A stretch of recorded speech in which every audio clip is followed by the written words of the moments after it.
Agora consegue me ver? Agora eu tô te vendo. Agora tá parecendo o Então eu não sei o Brunão que aí. estava acontecendo, não. É, que às vezes fica com essa pane aí.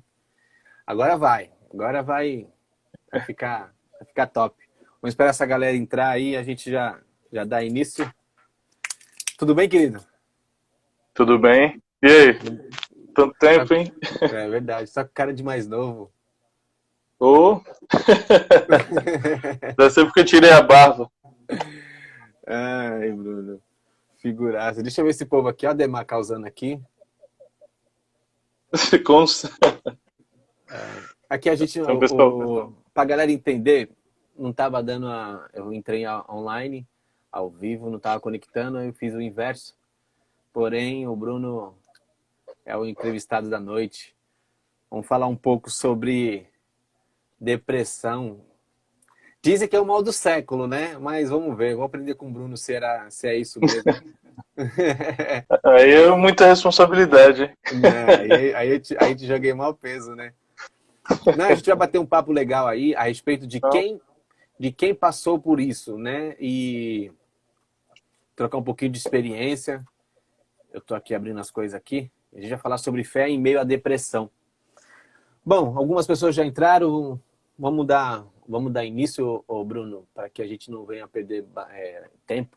Até porque a live ela tem duração de uma hora. Mas se for preciso, a gente fecha esse vídeo, começa outro novamente. Mas vamos falar um pouquinho. Como de praxe, se apresenta um pouquinho, fala quem é o Bruno, de onde ele veio, para onde ele vai, se é casado, solteiro, se está com 10 Eita. filhos ou não. Conte um pouquinho antes de eu fazer as perguntas. Conte um pouquinho quem é você, de Ah, onde vem, um pouquinho da sua história. basicamente, né, eu sou o Bruno. Primeiramente, eu tenho aí meus 26, vou fazer 27 anos aí. E eu sou alguém totalmente apaixonado aí por Jesus, né, alguém que viveu experiências, né, bem profundas em relação ao tema, né, que hoje nós vamos estar abordando. Uhum. E para onde eu tô indo para o reino, irmão. Não vejo a hora de Jesus voltar, Que bom, né? mas basicamente é isso. Né, eu vou estar explicando um pouco mais durante a live aí em relação a quem eu sou de verdade. Mas hoje eu posso dizer que eu sou alguém curado, tratado, né? E pela graça e misericórdia de Deus, Ele me usa para estar ajudando outras pessoas que viveram e vivenciam também, né? A depressão ou qualquer outro tipo de problema na área emocional, né? Certo.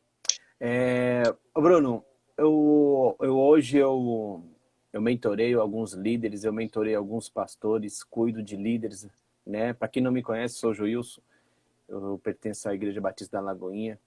Hoje sou responsável pelos líderes IGCs, que são células, e eu me deparo muito com pessoas depressivas, pessoas cheias de ansiedade, de estresse, muita doença na alma, muita doença psicossomática, tem muita coisa. Embora que a internet em si tem uma enxurrada de informações, e eu sempre falo para a galera tomar bastante cuidado, porque cada um tem sua ideia e cada um bota o seu dedo. Mas, de fato, só quem sabe, quem viveu essa situação pode narrar verdadeiramente, né, o que é depressão. Para a gente iniciar tudo isso, Brunão, tenta decifrar para nós, tenta explicar para nós o que é depressão, o que você passou, como você identificou na sua vida este mal. Então, eu posso falar em relação obviamente que a depressão, como você mesmo disse, né, ela tem diversas facetas, né? Ela tem diversos níveis e tipos, né? Mas eu posso falar daquilo que eu experimentei, né? Eu comecei a notar, né, a depressão no começo da minha adolescência, ali com meus 14, 15 anos, mas simplesmente como uma melancolia ali que persistia e logo após passava, né? Eu fui vendo com questão do tempo, das situações, de que, de fato, essa tristeza ela foi sendo cada vez mais profundo, assim, no lugar de ficar uma semana bem, uma semana mais ou menos, chegou momentos onde nenhum motivo, não tinha motivo nenhum aparente para me deixar triste, e eu começava a ficar triste, né? Foi um momento da minha vida também onde eu comecei a questionar em relação à existência de Deus, né? Comecei a questionar também a vida, a esperança. Então a depressão, na minha ótica, é a falta de esperança total, né? É como se te colocasse um óculos, o qual você só consegue ver e olhar por aquela ótica, né? As coisas à sua volta podem estar todas perfeitas, mas mesmo assim você se sente triste, né? Você se sente sem esperança, com a baixa autoestima. Vem, né, lógico, no decorrer aí no meu caso da depressão, que eu demorei muito tempo, né, para estar buscando ajuda, e por diversas vezes também eu interrompi. Mas você demorou, né, para buscar ajuda por falta de conhecimento, né? Ou medo, vergonha? Por que você demorou? Então, eu era muito novo, né, e também um pouco do preconceito, às vezes, dos familiares de tentarem compreender. Porque, infelizmente, a depressão muitas vezes é vista como aquela pessoa que não quer fazer absolutamente nada, né? Aquela pessoa que simplesmente está com preguiça, não quer nada da vida mesmo. E às vezes... Frescura, né? Então, e às vezes esse tipo de frase, de palavra te traz um peso maior, né? E você começa a se sentir um peso na vida das pessoas, porque aparentemente, de fato, você tem tudo, né? No meu caso, graças a Deus, eu nunca passei uma grande necessidade. Obviamente que vivi traumas, né, bem profundos em relação à minha juventude ali, né? A fase da adolescência para a juventude, mas em relação a sustento, a minha família, né? Minha mãe sempre me deu de tudo, né? Mas eu via esse mundo através desse óculos, né? Tudo obscuro, tudo sem sentido, né? Um vazio muito constante, né? E no decorrer da minha vida eu tentei preencher esse vazio de diversas outras maneiras, né? Através de baladas, através de substâncias químicas, através de diversas coisas que de alguma forma conseguisse, né, preencher esse vazio de forma momentânea. Mas sempre que eu voltava eu via que isso era cada vez mais forte, né? E foi justamente nessa fase, nesse princípio da depressão, eu já tinha iniciado um tratamento com terapia, mas eu não colocava fé nisso. Quantos anos você tinha? Eu tinha meus 14 anos quando eu comecei, 14, 15 anos, né? E foi nessa transição também, né, com 16 anos, que eu comecei a entrar mesmo na depressão um pouco mais profunda, né? Onde eu comecei a externar esse sentimento que eu tinha, esse vazio, essa tristeza persistente na minha pele, né? Através de marcas, através de feridas, né? Hoje as pessoas chamam de automutilação, né? Então eu comecei, de certa forma, toda aquela frustração, tudo aquilo que eu sentia, eu não conseguia às vezes colocar em um papel ou falar para alguém, porque não tinha alguém para confiar, porque às vezes você falar que você não tem prazer em viver ou qualquer coisa, sempre a pessoa ela vem com aquele pensamento, mano, tu tem onde dormir, tu tem saúde, né? E às vezes isso te traz um peso de, realmente, eu tenho tudo isso, mas eu não sei porque eu tô triste. Eu não sei porque eu tenho esse pensamento de morrer. Isso é bem louco.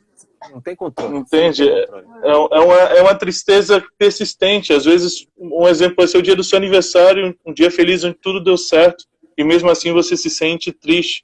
E às vezes você vê seus amigos, né?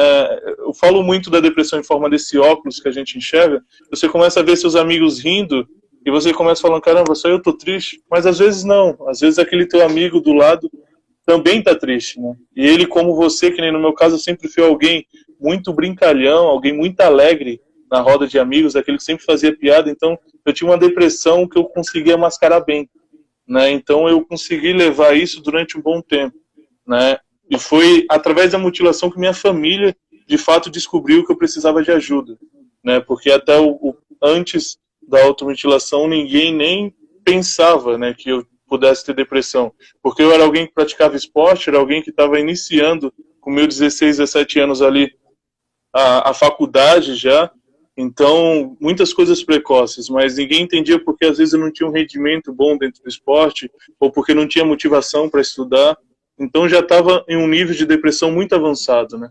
E eu creio muito que o fato de você não buscar ajuda, de você não se conhecer, ou não ter o apoio assim de alguém que te escute, faz com que você sofra muito mais, né, do que se você sanasse. Hoje eu olho para trás e falo, se eu tivesse a mentalidade que eu tenho hoje e visse a vida, as coisas da forma que eu vejo, né, provavelmente eu teria sofrido muito menos no decorrer disso, né?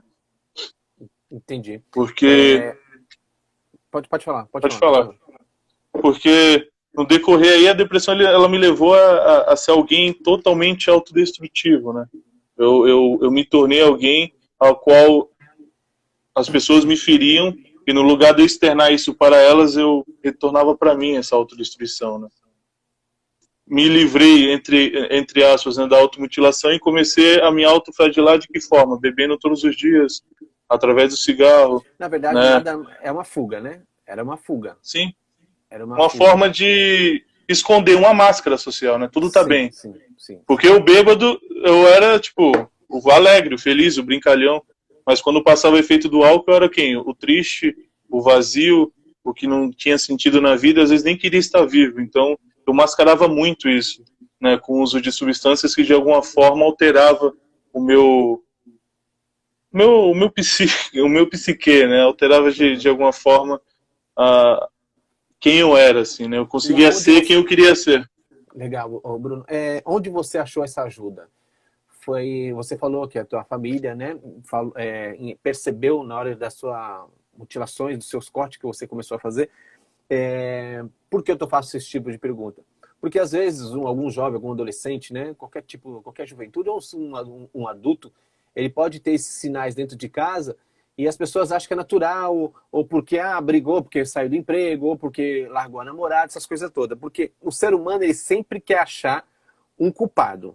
Ele precisa, o ser humano em si, ele é o Tomé da vida. Ele precisa ver para crer, ele precisa colocar, porque ele é místico. O ser humano, ele é místico, principalmente brasileiro. Então, ele quer achar a culpa de X coisas. Quando foi o X, né, o checkmate, que você achou a solução ou o início dos seus tratamentos e a solução da sua depressão? Eu sei que você vai falar a base da fé. A fé a gente vai entrar depois. Mas eu vou falar a parte humana.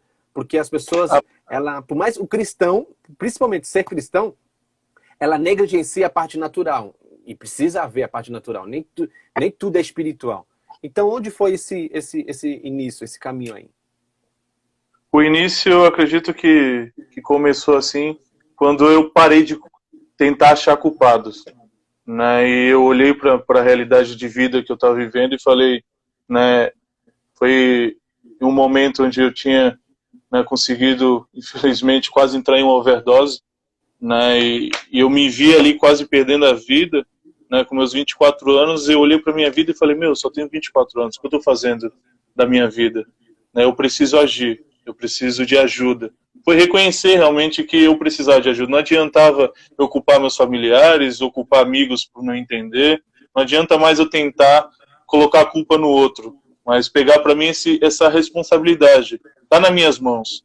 Né? Eu sei que existem meios, mesmo que eu não tenha esperança mais em relação a isso, mesmo que eu não creia que seja possível, mas tem exemplo de pessoas que conseguiram. Né? Isso tirando um pouco do âmbito da fé, né, que nós vamos entrar mais para frente, mas foi esse momento, um momento onde eu tinha consumido uma quantidade muito grande de droga, no pensamento mesmo de acabar com minha vida, fora as outras tentativas, né, que eu tive na minha adolescência, e quando eu vi que realmente eu quase consegui, e eu vi que a preocupação dos médicos, o olhar dos médicos, eu fiquei ali 24 horas em observação, por quase ter entrado em infarto, e toda aquela preocupação por causa da minha idade seria praticamente fatal, né?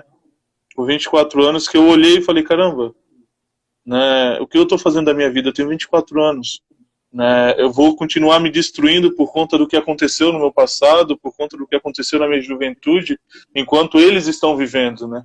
E eu estou me punindo por algo que eu não tenho culpa. Então eu parei de me culpar por não ter resistido, por não ter, sabe, as oportunidades que eu perdi, muitas coisas que aconteceram, que nem o esporte que eu abri mão, a faculdade que eu abri mão muito cedo. Então eu parei de me culpar, esse peso de culpa excessiva. E o principal, eu parei de culpar as pessoas em minha volta. Eu falei, não adianta eu tentar explicar para eles como eu estou me sentindo, porque eles não sentem. Né? Eles não vivenciaram a mesma coisa. E Então, assim, esse foi o start da minha vida para buscar ajuda mesmo, né? certo. Deixa eu só... você acha, por experiência que você viveu, que isso é um gatilho? Você acha que isso é uma predisposição vindo da família, né? Qual é a razão que... Vou tentar fazer essa pergunta. Qual é a razão que você acha por que as pessoas têm depressão? Ou você foi o cara premiado que vai desenvolver, que vai passar por esse processo? Ou você encara isso como propósito de Deus, plano de Deus? Como é que você encara isso? Ou onde você foi buscar essas informações? Porque eu creio que você foi buscar a razão de tudo Sim. isso. Teve um momento da minha caminhada aí em relação ao tratamento que é onde eu aceitei em si a depressão. Não aceitar no sentido de se entregar a ela como eu me entregava, mas aceitar o fato de eu estar doente e eu precisava de um tratamento. E para esse tratamento eu precisava de algumas ferramentas e alguns meios. Então eu acredito que sim, a depressão ela é genética, né? Eu acredito que ela tem assim fatores genéticos. Eu acredito que ela pode ser provocada também, né, por desequilíbrios químicos. No meu caso tem um pouco a ver com isso também, por conta do uso excessivo de substâncias. Então algumas coisas químicas realmente ficaram desajustadas e já tinha pretensão genética. No meu caso também teve os fatores de circunstâncias, então foi um combo no meu caso, né? Nem todos são assim, alguns realmente nasceram com gene em algum momento da sua vida por conta de um gatilho, às vezes a perda de um emprego, a perda de um ente querido, ele acabe entrando em uma melancolia, uma tristeza muito mais profunda, né, do que uma pessoa normal teria, né? E também eu acredito também, né, eu sei que a gente não vai entrar agora em relação a isso, que tenha também o lado espiritual, né? No meu caso também teve isso envolvido. Então eu tive que tratar as três áreas da minha vida, né? O corpo, a alma e o espírito, digamos assim. Eu tive que de fato reconhecer que todas as áreas da minha vida, por conta de também decisões erradas que eu fiz, por conta de optar por isso, né, por ter se tornado alguém destrutivo, eu de alguma forma mexi, né, nessas áreas, né, da minha vida, e as consequências não foram muito boas, mas Deus ele teve muita misericórdia de mim e conseguiu, aos 42 do segundo tempo, digamos assim, a me ajudar, né? E eu creio sim que de alguma forma, eu não creio que Deus tenha propósito no sentido de eu ter depressão em si, mas eu creio que Deus ele me livrou das diversas tentativas de suicídio e tudo que eu vivi por um propósito, né? Eu não creio que Deus ele pode sim permitir que o ser humano seja afligido sim por qualquer outra doença, né? Se tiver ele é soberano, né? Se tiver um propósito, da mesma forma que ele permitiu que o sofrimento de Jó, né? Então eu creio sim que Deus possa usar disso para um propósito que ele queira, né? Mas eu não creio, no meu caso em específico, eu creio que foi o contrário. Deus ele me livrou de tudo isso, né? Para que existisse um propósito, né? Que através da minha vida outras pessoas também o conhecessem, né? Desculpa aí, acabei engasgando aqui. Não, tranquilo. Eu acho bastante interessante. Eu estava fazendo algumas leituras, né? E eu lembro alguns casos que eu peguei. É porque assim, eu não sou um especialista, não sou um psicólogo, eu não fiz psiquiatria, mas o fato de tanto você abordar pessoas e você mentorear pessoas, você acaba aprendendo, né? Meio que forçado a respeito de tudo isso. E eu peguei por várias situações de pessoas de depressiva e cada um tem uma forma. Então, eu fui fazer algumas leituras, né, e com base na Bíblia, que na verdade é o tema da nossa live, né, a fé em meio à depressão, e eu vi, cara, que também na Bíblia personagens passaram por depressão, teve seus momentos de pico. E o estágio final, vamos dizer assim, sempre o depressivo é desejar a morte.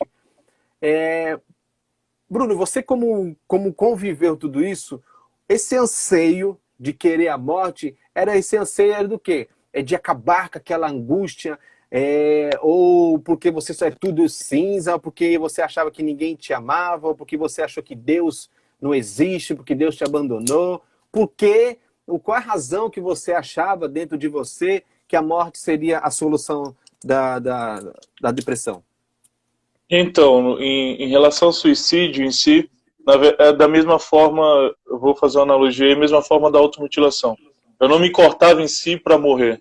Eu me cortava em si de uma forma aquela dor, né, que eu sentia na alma, ela fosse aliviada através da dor física.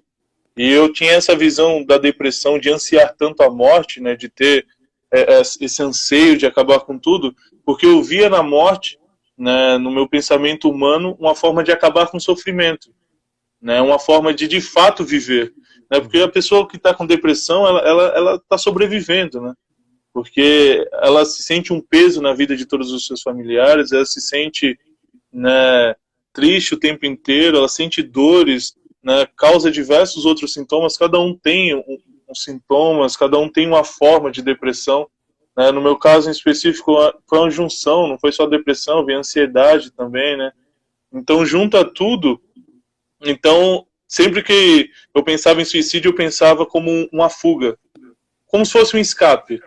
Se nada adiantar na minha vida, eu sei que eu posso puxar essa alavanca e acabar com tudo, né? Eu não via, era como se fosse tipo, eu vou tentar todas as coisas e se nada der certo, eu vou acabar com tudo. E por diversas vezes eu tentei, de fato, né? Eu tentei de diversas maneiras aí, né? E todas elas, quando eu não conseguia, eu me frustrava e me sentia muito mais culpado, que eu falei, eu emprestava até para morrer. Eu pensava dessa forma, né? Eu não consigo nem acabar com minha vida. Tipo, caramba, o quão que eu sou imprestável. Então, eu ficava me sentindo culpado. Eu falei, caramba, eu não consegui. E como que eu vou conseguir? Né? No ato em si do suicídio, você pensa em tudo. Você pensa na sua família, passa um filme realmente na sua cabeça. E ao mesmo tempo, enquanto tu pensa na sua família, tu se angustia porque você fala, caramba, eles vão ficar melhor sem mim. Porque eu tô dando trabalho, eu tô dando despesa, eu tô sendo um peso na vida deles. E você começa a ficar naquela crise de ansiedade, de pânico. E às vezes quando vê, no meu caso em si, geralmente é quando tava, querendo ou não, fora do meu racional, né? Eu tinha consumido algumas coisas, então eu não pensava muito, né? Eu ia e fazia no impulso, né? E pela misericórdia de Deus nunca deu certo, né? Mas é uma das sensações mais ruins, assim, eu digo, mais extremas da depressão. Eu acredito que o momento é aquilo, é o momento onde você realmente acredita que nem Deus pode mudar a situação da sua vida. É um momento também muito de egoísmo, sabe? Porque você, de fato, não pensa nos seus familiares, né? Você só pensa em si. Eu quero acabar com o meu sofrimento, não importa se minha mãe vai sofrer depois, não importa se meus irmãos vão sentir minha falta, meus amigos. Esse seu pensamento? Isso. Era no sentido de, tipo, eles vão, um exemplo no meu caso, eles vão pagar por tudo que fizeram ou não fizeram, tipo, era uma forma de protesto no sentido, quando eles olharem para minha história, quando eles verem meu enterro, eles vão falar, caramba, o que eu fiz? Então era uma forma de punir, né, algumas pessoas específicas. Você achava que e eles também eram culpados, é isso? Sim, eu sempre culpei, né? Isso durante assim, a minha caminhada com Deus, Deus foi me tratando muito, né? Porque, só para entender um pouco esse contexto, minha mãe me teve muito nova, né? E eu fui cuidado pela minha avó, então já tinha aquela lacuna de ser abandonado pela mãe, né? Não tinha conhecido também meu pai biológico, então tinha também aquele sentimento de órfão, sabe? Tipo, eu sou órfão de pai e mãe, né? E com os meus 12 anos para cá, eu vim para Santos, saí daquele convívio familiar que eu já estava acostumado e viver outro tipo de realidade, né? Eu nasci de Sergipe e tudo mais. E, para resumir, basicamente, eu tinha essa raiva da minha mãe em relação de, tipo, ela me abandonou, ela não quis cuidar de mim, mas eu não tinha aquela maturidade como novo de que, caramba, ela tinha apenas 16 anos, né? E ainda mais na realidade de roça, na realidade, né, precária, a opção que ela teve é o que? Eu vou dar para minha mãe, porque ela vai ter estrutura para cuidar dele, né? Mas eu não via dessa forma. E mesma coisa assim o meu pai, né? Eu fui perdoar meu pai com meus 22 anos de idade, né? O meu pai biológico. Então isso de alguma forma também afetou muito meu relacionamento com Deus, porque eu nunca conseguia, por nunca ter tido figuras, né, reais de paternidade, de amor genuíno no sentido de cuidado, sabe? Como as famílias tradicionais, digamos assim, as pessoas que tem contato com sua mãe e seu pai desde que nascem e tudo mais, então eu via Deus sempre como alguém, aquele pai distante, aquele pai de que em vez em quando envia um presente para o filho, sabe? Aquele pai também que se o filho vacilar, ele corrige, aquele pensamento daquele pai que apenas é um Deus que corrige, um Deus. Eu não via Deus como um pai, porque eu não sabia o que é ter pai, né? As poucas figuras de pais que eu tive foi meu avô, que foi um excelente, meu tio, né? E outras figuras de pai, infelizmente, não foram de certa forma boas para minha vida, né? Foram ruins. Então eu tive sempre experiência em relação a pai, então eu me sentia órfão mesmo de Deus. Eu falava, pô, eu sou alguém que Deus não me ama. E eu usava muito uma frase que eu dizia, pô, Deus, ele tá de marcação comigo, meu, porque todo mundo parece que as coisas é mais fácil, para mim é tudo mais difícil, né? E na minha caminhada aí, isso foi sendo desconstruído, e eu fui liberando perdão para minha mãe, eu fui entendendo toda a situação, todo o contexto que acontecia, e eu via que não era dessa forma, né? Mas era uma forma assim, né? Principalmente no auge da minha depressão, principalmente em usar droga, ou beber, ou qualquer outra coisa, até mesmo suicídio, era uma forma que eu queria punir ele, tanto minha mãe como meu pai biológico, as pessoas que me feriram, né, que me machucaram, eu queria punir eles, mas eu queria punir eles me punindo, o que é totalmente sem sentido, para você ver como que a depressão ela tira a lógica, né? Quando você usa o termo me punindo, não seria uma forma de querer chamar a atenção deles? Era isso que você queria trazer? Porque assim, você não tinha uma figura paterna, você não teve um pai. Uma coisa é colocar um padrasto, colocar um avô, embora que eles possam exercer bastante com excelência este papel, você sabe que ali não era o seu pai. Você desejava o seu pai, você queria um pai, e você Sim. sabia que era seu pai. Tanto que você foi liberar perdão com 24 anos, ou seja... 22 anos, ou seja, 3, 4 anos atrás, você tem o quê? 26 hoje? 26. Então, 26. Pelo pouco de experiência que eu tenho, Bruno, porque eu trato mais o lado espiritual das pessoas dentro da igreja, a parte natural, eu deixo para os profissionais. Eu creio que as pessoas, essa é a minha colocação, tá? Tem até, acho que é Gilson Dias aí, ele é profissional da área, ele pode até me ajudar na minha fala. Eu creio que, assim, toda pessoa ela tem uma predisposição. Eu aprendi que as pessoas têm predisposição para X coisa. Cada um tem predisposição para cada área, para cada X de problema. Que as pessoas dão um nome de maldição hereditária. Uma vez que você atinge aquilo ali vai descompactar, vai soltar sobre sua vida. Creio que o Bruno tinha uma predisposição para a depressão. E o fato de não ter um pai, o fato de não ter as coisas como ele enxergava na adolescência, algumas pessoas, porque você foi enxergar com 14 anos isso, se eu não me engano, né, que você falou? O início foi com meus 14 anos, assim, que eu comecei a ver que de alguma forma tinha mudado algo, não via mais a vida da mesma forma. Alguma coisa, mas eu queria entender, Bruno, o que foi para descompactar isso? Porque assim, foi o fato de você... esse gatilho aí. Foi o fato de você... Pode falar. Na verdade, o gatilho, né, hoje...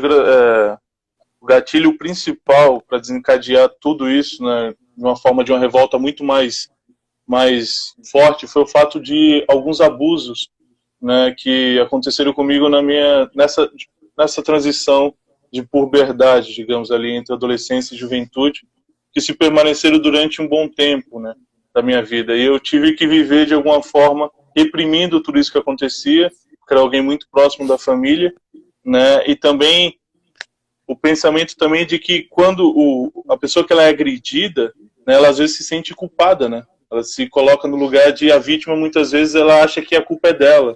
Não, isso aconteceu porque eu sou assim, porque eu fiz isso, porque eu fiz aquilo.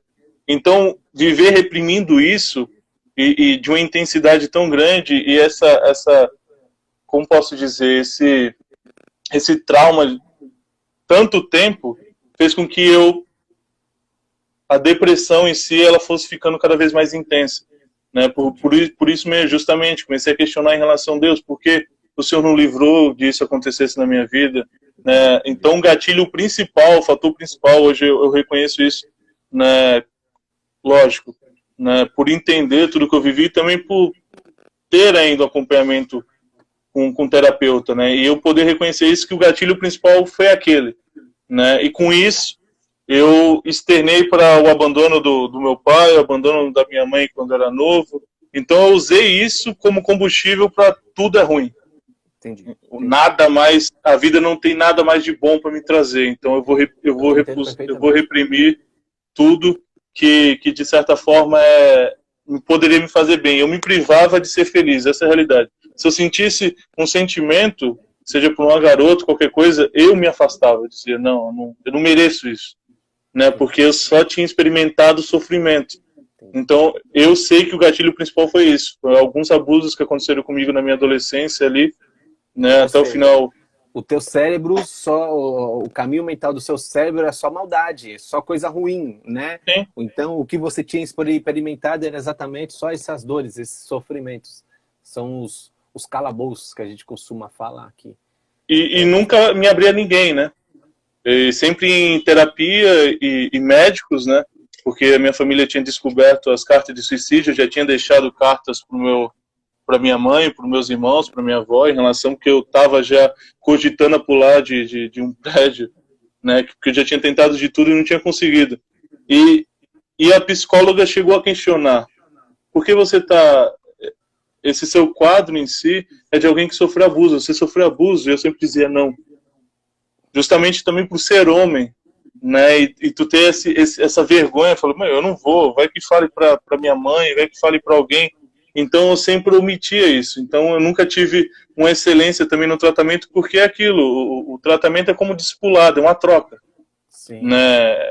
É o que a pessoa leva. Discipulado é se disciplina. Você entende? Porque se eu não te levar nada em um discipulado, você vai passar o que para mim? Você não vai saber o que tratar ali. Então, isso me fez sofrer bastante, porque eu nunca fui transparente, né? Por achar que não era necessário, que não precisava, né?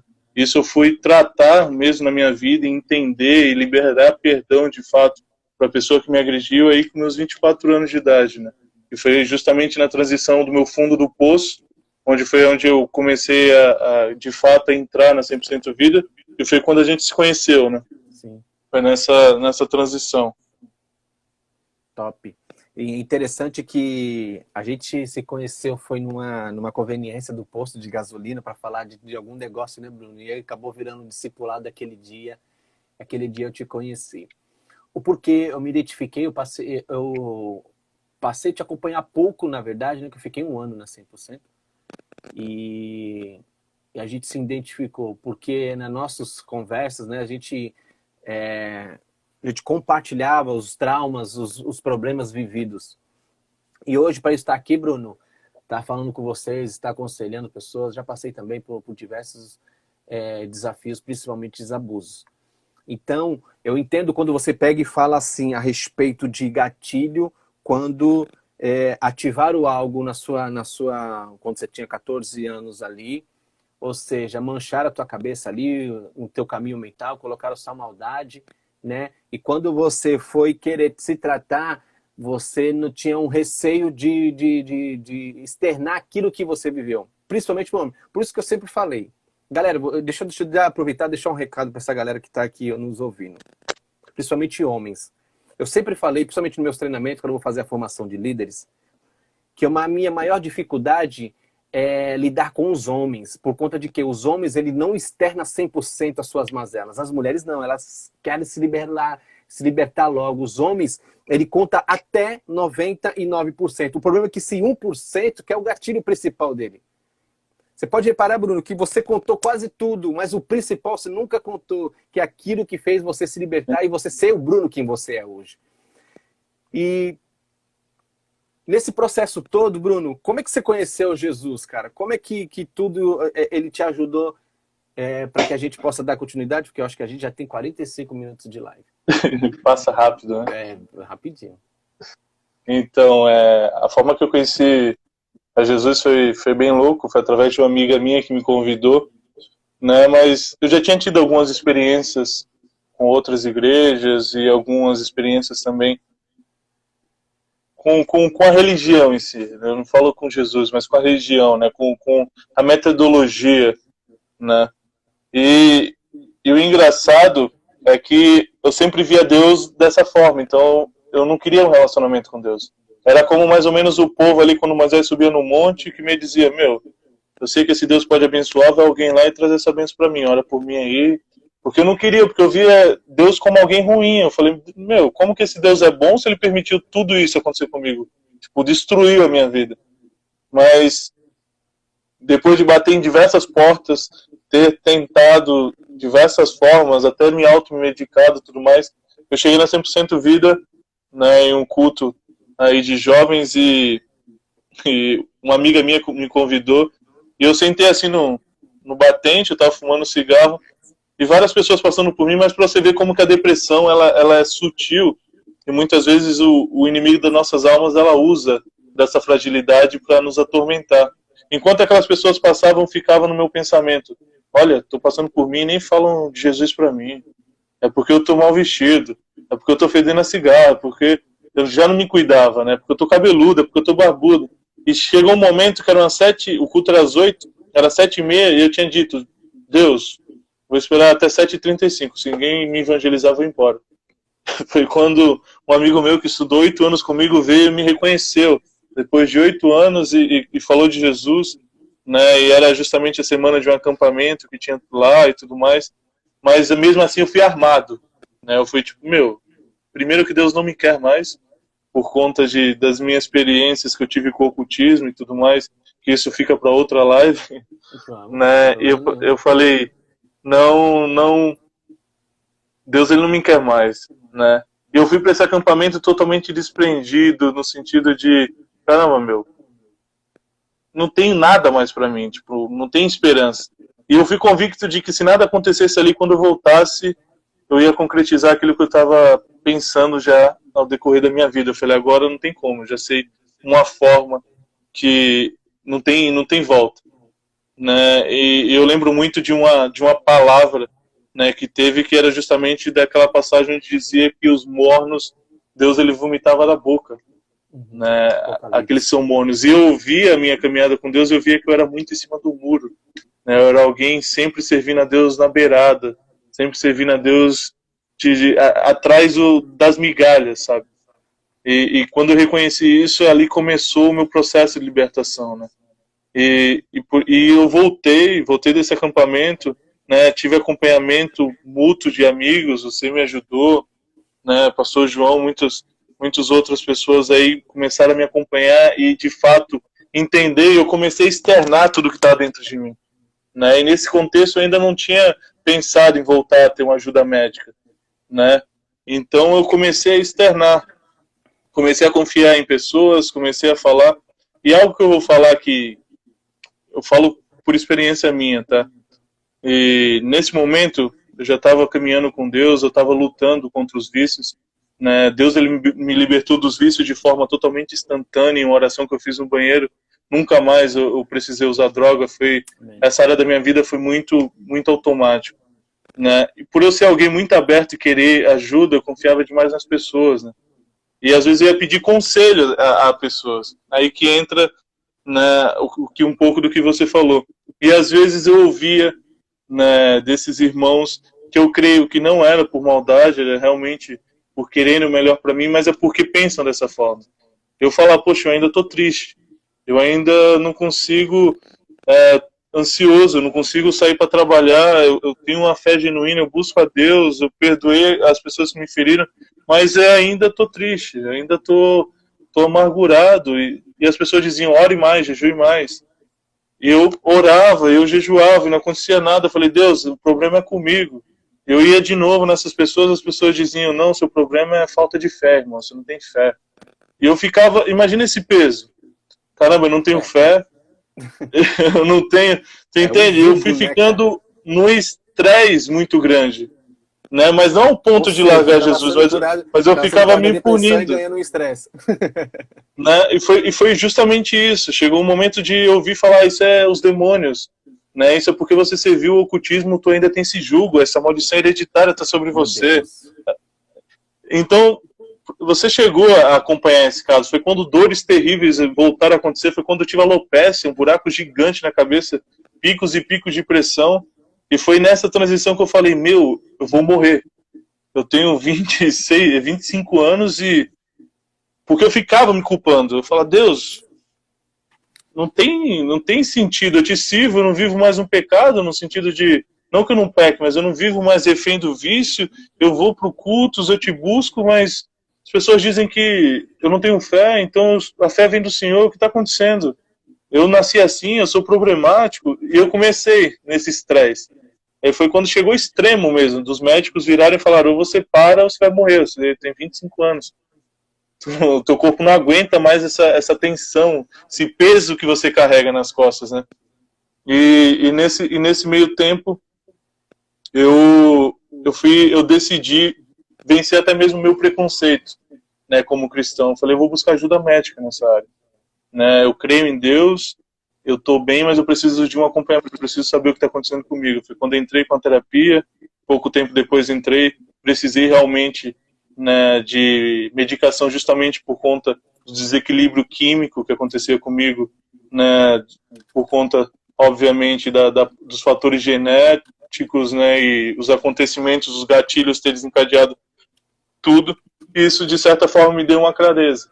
Né, me deu força para lutar, me trouxe, não é que o remédio sanou, não quero falar isso, quem sanou praticamente todas as minhas feridas e sarou nesse sentido, as mais profundas foram Deus, mas o remédio me auxilia e me auxiliou a recomeçar, sabe, a voltar a subir de novo os degraus da fé, a voltar a trabalhar, né, depois de muito tempo da minha vida, a conhecer uma pessoa incrível aí, que é a minha namorada, que inclusive hoje faz 1 ano e 5 meses que a gente está junto, né, uma mulher de Deus e tudo mais, que acompanhou esse processo, que entendeu, né, inclusive é algo muito engraçado, eu conheci ela no PS, passando mal, porque eu tinha desmaiado na igreja por causa do estresse, então foi todo um arranjo de Deus ali, opa filho, vamos ajeitar as coisas aqui. Ele aqui. não perde oportunidade. Somos nós. Né, e foi quando eu vi que tudo estava no controle de Deus, né. Hoje, graças a Deus, eu tenho trabalhado, já vai fazer quase 1 ano, né, depois de alguém que estava praticamente 6, 7 anos sem nem expectativa de voltar ao mercado de trabalho. Hoje eu penso em voltar a estudar, hoje eu estou com um relacionamento abençoado, hoje eu tenho um relacionamento totalmente saudável com minha mãe, com meus irmãos, sabe, com meus familiares, com amigos. Então hoje eu sou alguém tratado, curado.